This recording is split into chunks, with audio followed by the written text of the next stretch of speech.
Hola estudiantes, ¿cómo están? Bienvenidas y bienvenidos a este espacio de aprendizaje Puebla en Casa. Yo soy la profesora Laura Chanes.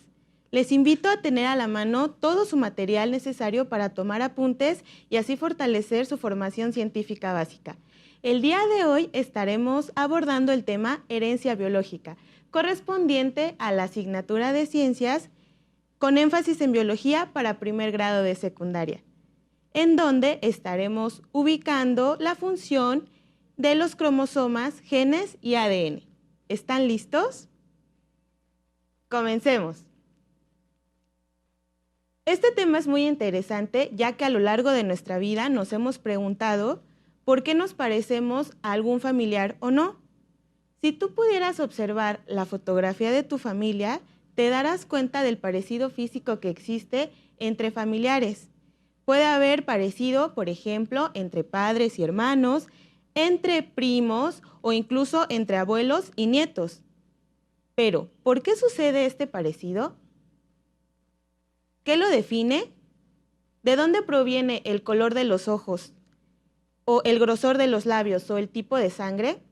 En esta secuencia aprenderás a qué se debe que compartamos estos rasgos físicos. Desde el inicio de los tiempos en la antigüedad, los seres humanos se han preguntado por qué existe este parecido, pero fue hasta finales del siglo XIX donde se describió el mecanismo de herencia. En el transcurso de sesiones anteriores has aprendido que la célula es la unidad fundamental de todos los seres vivos. Esto es debido a que todos los organismos estamos compuestos por células y funcionamos a partir de ellas. Veamos la siguiente imagen. Tenemos diferentes tipos de células que nos conforman. Por ejemplo, una neurona, una célula epitelial. Los seres humanos y los seres vivos vamos a estar compuestos por ellas. También tenemos dos ejemplos, uno de célula vegetal y otro de célula animal. Te acordarás también de todos los organelos. Existe una parte en el centro de la célula que tiene toda la información para que ella se pueda replicar, pueda vivir y pueda funcionar. ¿Recuerdas cuál es? Así es el núcleo. Aquí se va a encontrar toda la información genética de la célula. Veamos, en célula animal existe y también en célula vegetal. Estos dos tipos de células se llaman eucariotas, ya que la información se encuentra dentro del núcleo y está definido. Existen otro tipo de células que no tienen un núcleo definido, por lo que se llaman procariotas. Aquí vamos a poder encontrar dónde se encuentra nuestra información guardada. Veamos que existe, por ejemplo, el cuerpo humano, dentro tenemos células y posteriormente cromosomas. ¿Por qué existen los cromosomas? Bueno, dentro está la información genética, o sea, las instrucciones que tienen básicamente la influencia sobre nuestros rasgos físicos y la función del cuerpo. ¿Por qué se llaman cromosomas? Bueno, la palabra cromosoma viene de dos palabras griegas, croma, que significa color, y soma, que significa cuerpo. ¿Por qué se llaman así? Bueno, se tiñen de manera muy fuerte con colorantes utilizados para teñir muestras biológicas. Esta característica hizo que los primeros científicos en observarlas las denominaran literalmente cuerpos coloreados. Esta característica que tienen como en forma de X hace que toda la información esté contraída y evita que se extravíe. Vamos a ver las partes del cromosoma. Vean que son dos cromátidas que regularmente se unen en un punto medio llamado centrómero. Además, este centrómero divide a esas dos cromátidas en dos, brazo corto y brazo largo. Muy bien. El número y forma de los cromosomas varía de acuerdo a los seres vivos. Existen bacterias que tienen uno o dos cromosomas y solo son circulares. En cambio, hay otros organismos más complejos que tienen mayor número de cromosomas. Por ejemplo, pueden ser los hongos, las plantas, otros animales o incluso los seres humanos. Será interesante saber cuántos cromosomas tienen los animales con los que convivimos a diario. por ejemplo, nuestras mascotas.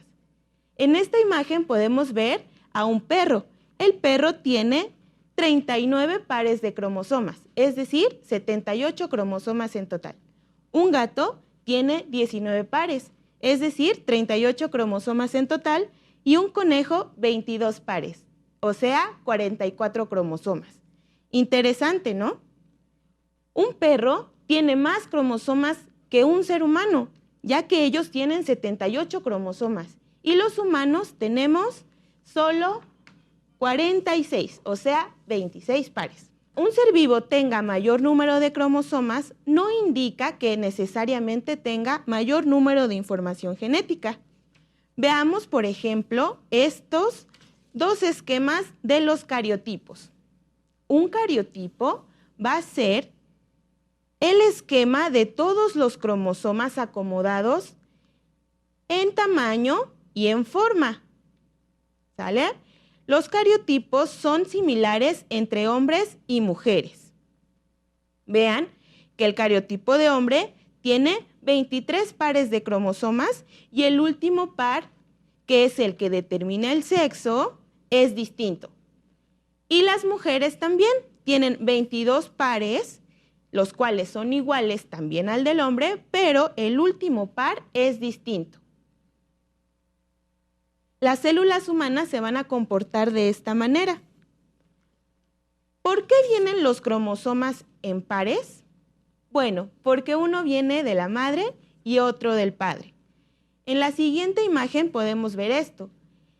La mujer va a tener dos cromosomas, uno X y otro X. Y el padre va a tener un cromosoma X y uno Y. Ahora, ¿por qué vienen en pares? Pues uno viene de la madre y el otro del padre. Durante la fecundación, el espermatozoide es quien dona ya sea un cromosoma X o uno Y. Esto quiere decir que los padres son quienes determinan el sexo de los hijos. Algún cambio en esta variación hace que se determinen ciertos padecimientos. Uno, por ejemplo, de los cuales se ha descrito mucha información, es el síndrome de Down. Veamos el cariotipo de un individuo con síndrome de Down. Vean que en el par en el que debería ser el par 21 existe un cromosoma de más. Esto hace que el individuo tenga diversos padecimientos distintos a los de una persona. Posteriormente podemos ver también el cariotipo de otro padecimiento. Este es el síndrome de Klinefelter, en el cual en vez de haber dos cromosomas que están ligados al sexo, existen dos cromosomas X y uno Y. Esto quiere decir que el individuo que padezca este síndrome tiene un aspecto físico muy arraigado a lo femenino. Si desenrolláramos y estiráramos un cromosoma, veríamos una tira bastante larga, que si tuviésemos un microscopio mucho más potente, veríamos que en realidad son dos tiras distintas, las cuales están unidas como si fuera una escalera muy larga, digamos, y van a ser peldaños. Estos peldaños en realidad son bases nitrogenadas. Veamos la molécula de ADN. El ADN en realidad se llama ácido desoxirribonucleico, y ahí lo tenemos, un cromosoma estirado, tiene dentro una cadena muy larga de ADN. Muy bien. En este caso, vamos a identificar cuáles son las bases que contiene nuestra molécula de ADN. ¿De acuerdo? Entonces, tenemos 4 bases distintas y les vamos a poner un nombre. Si gustan también ustedes, podrían hacer un esquema parecido. Recuerden que esta molécula tiene una forma que se llama doble hélice. ¿Por qué tiene esta forma? Porque la vamos a ir enrollando y enrollando hasta que quepa en un cromosoma. Recuerden que todo esto contiene toda la información. Muy bien, entonces estos peldaños son las bases. Lo colocamos así. Y la estructura completa es el ADN. Recuérdenlo muy bien. En este caso tenemos 4 partes distintas que componen una base y el ADN. A una le vamos a poner adenina y a la verde, timina. A la naranja, guanina y a la roja, citosina. Vean que en toda la estructura siempre se van a unir de esta manera y es lo que hace nuestro cuerpo. Y en general todas las cadenas de ADN. Siempre va a ir unida una adenina con una timina, una guanina y una citosina. Esto es muy interesante, ¿no? En 1953, Watson y Crick, junto con unas fotografías que tomó la química Rosalind Franklin, determinaron esta estructura del ADN, lo cual fue un gran descubrimiento y uno de los más grandes descubrimientos que pudo tener el siglo XX.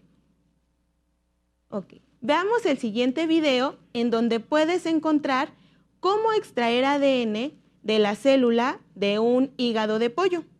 Vamos a realizar un experimento que nos permita extraer ADN de las células de un hígado de pollo para conocer su aspecto físico. Los ingredientes que necesitamos son los siguientes: un hígado de pollo, una licuadora, 200 mililitros de detergente líquido, 8 mililitros de ablandador de carne, 200 mililitros de alcohol de 96 grados, 2 vasos de precipitados de 250 mililitros o 2 recipientes de vidrio, un colador, una varilla de vidrio o un gancho de tejer, un cuchillo, una tabla para cortar, 20 mililitros de agua. El procedimiento es el siguiente. Cortamos el hígado de pollo y lo colocamos en la licuadora con 20 mililitros de agua, cantidad suficiente para hacer una papilla. Esto provoca que las células del tejido del hígado se separen. Colamos la papilla de hígado y lo depositamos en el recipiente de vidrio.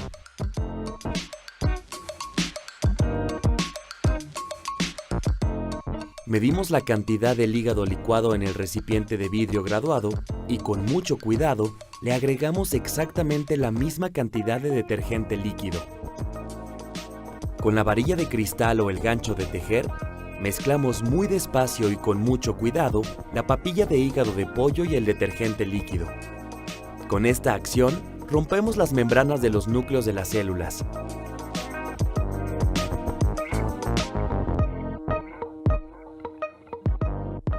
Agregamos 8 mililitros de ablandador de carne. Con esto, se libera el ADN de otras sustancias que lo acompañan, por ejemplo, proteínas. Mezclamos durante 5 minutos muy pero muy suavemente para evitar que se rompan las hebras de ADN. Ladeamos el recipiente y dejamos resbalar suavemente por la pared 200 mililitros de alcohol, evitando que los líquidos se mezclen.